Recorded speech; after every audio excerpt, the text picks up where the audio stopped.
گوجری زبان میں اپڈیٹ سنیے۔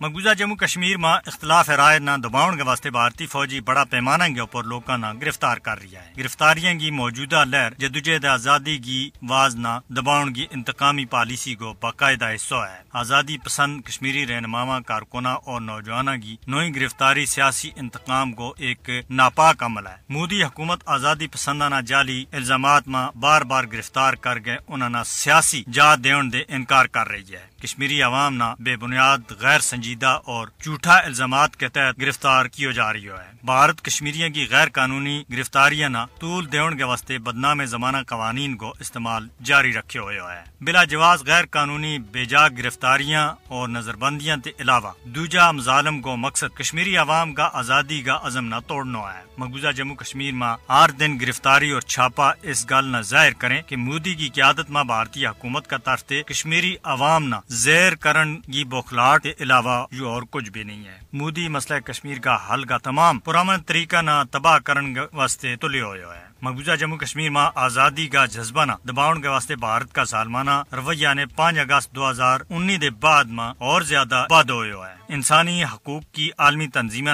مقبوضہ جموں کشمیر میں بڑا پیمانہ کے اوپر غیر قانونی گرفتاریوں کو نوٹس لینا چاہیے۔ مقبوضہ جموں کشمیر میں نیشنل کانفرنس کا سربراہ فاروق عبداللہ نے کیا ہے کہ مودی حکومت کا طرف سے 5 اگست 2019 میں مقبوضہ جموں کشمیر کی خصوصی حیثیت کی منسوخی کے بعد کشمیری عوام نہ سخت مصائب مشکلات اور چیلنجوں کو سامنا کرنا پی رہی ہے، جس کی مثال اس سے پہلا کدے بھی نہیں ملتی۔ بھارتی پولیس نے ڈوڈا دے 2 کشمیری ظفر حسین اور محمد طیب ساکنے گندوا نہ گرفتار کیا ہے۔ مقبوضہ جموں کشمیر کی ہائی کورٹ نے گزرے سال حیدر پورہ سری نگر جعلی مقابلہ میں بھارتی فوجیوں کے ہاتھوں شہید ہونے والا 4 عام شہریاں بچو ایک نوجوان عامر ماگری کی قبر کشائی کی اجازت دین دے جو کہہ گیا انکار کر دیتا ہے کہ تدفین دے فوراً بعد میت مسخ ہونا شروع ہو جائے۔